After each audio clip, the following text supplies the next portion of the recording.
Halo semuanya, hari ini kita bakal memecahkan kisah detektif paling epik sepanjang masa. Dan ini bukan soal siapa pencuri perhiasan atau misteri pembunuhan di ruang tertutup ya. Ini tentang misteri terbesar dari pikiran manusia itu sendiri. Gimana sih kita sebenarnya bisa membenarkan apa yang kita tahu? Maksudnya, gimana kita tahu kalau kita itu beneran tahu? Nah, buat mecahin kasus ini, kita bakal pakai sebuah mahakarya yang terkenal super padat, rumit, tapi gila-gilaan revolusioner. Fenomenologi Roh karya Georg Wilhelm Friedrich Hegel. Ini bukan cuma sekedar buku filsafat biasa. Ini tuh literally arena pengujian buat pikiran itu sendiri. Sebelum kita bedah konsepnya lebih dalam, coba deh bayangin adegan ini bentar. Kutipan sejarah yang luar biasa dari Alexander Herzen ini nyeritain soal tokoh revolusioner Prancis, Pierre-Joseph Proudhon dan Mikhail Bakunin di tahun 1840-an.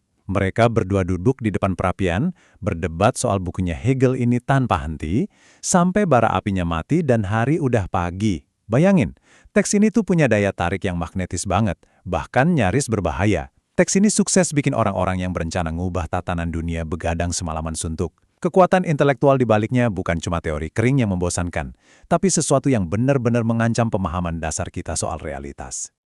Oke, kita langsung masuk ke bagian 1, warisan 200 tahun. Nah, kayak yang dijelasin sama para ahli dalam panduan kritis modern ini, fenomenologi roh yang terbit pertama kali di tahun 1807 adalah karya yang nyaris nggak ada duanya. Beda banget sama karya-karya Hegel setelahnya yang masih butuh penjelasan lisan ekstra biar bisa benar-benar nyambung. Fenomenologi ini berdiri sendiri secara utuh. Buku ini punya kekuatan yang nggak pernah putus buat memicu pemikiran-pemikiran baru, entah itu di bidang etika, agama, sampai sains modern. Intinya, karya ini terus-terusan maksa filsuf zaman sekarang buat ngajak dia ngobrol. Lanjut ke bagian 2, jebakan epistemologis. Sekarang, coba tanyain pertanyaan ini ke diri kamu sendiri. Gimana caranya kita membuktikan standar kebenaran yang kita pakai?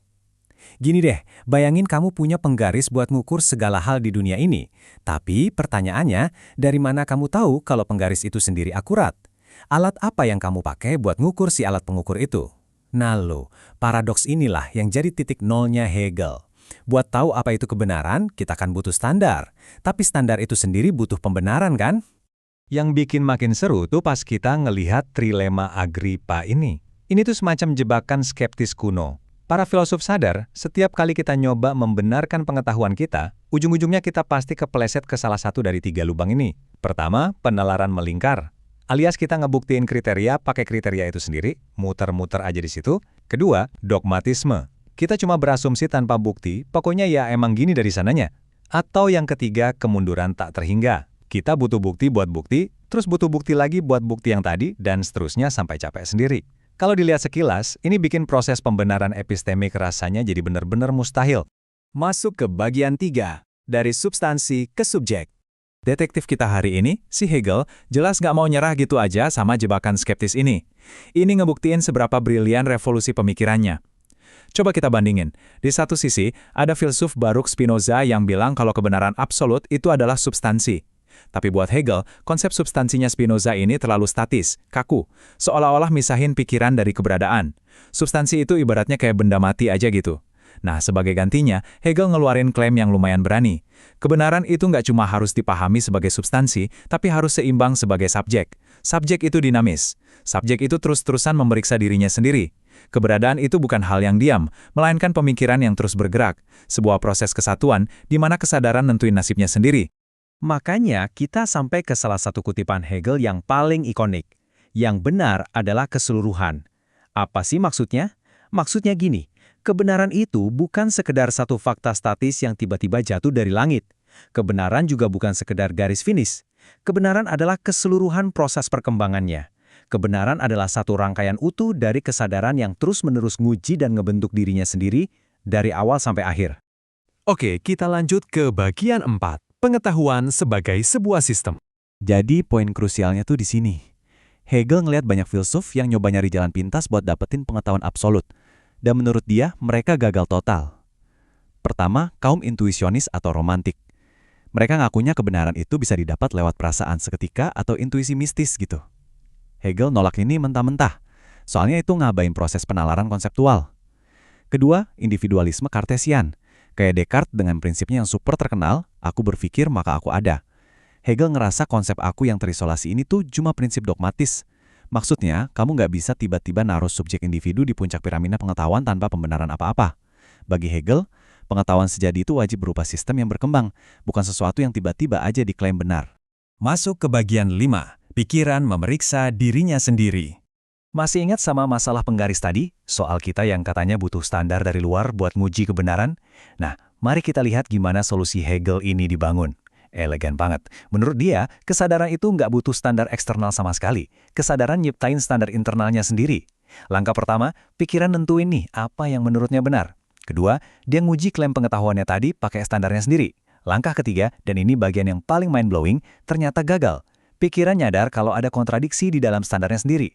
Dan dari reruntuhan kegagalan itulah, di langkah keempat, sebuah standar baru yang jauh lebih kuat dan kompleks akhirnya terlahir.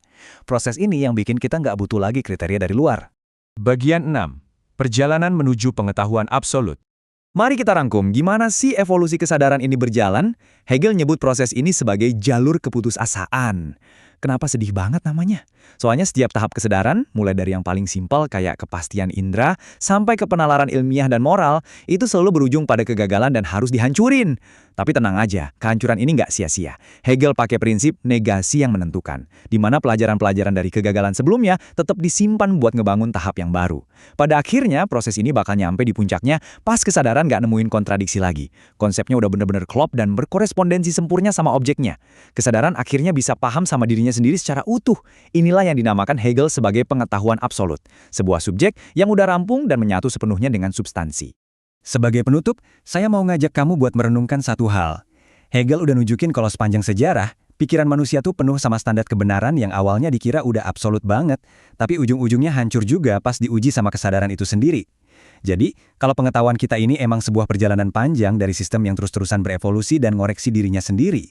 Coba deh pikirin sebentar, standar kebenaran atau fakta absolut apa dalam hidup kamu sekarang yang diam-diam kamu percaya gitu aja secara membabi buta? Jangan-jangan pemahaman soal realitas yang paling kita yakini detik ini cuma sekedar satu anak tangga lagi menuju keputusasaan yang udah bersiap buat dipecahin sama pikiran di masa depan? Seru kan? Teruslah bertanya, teruslah menguji, dan sampai jumpa di pembahasan kita berikutnya.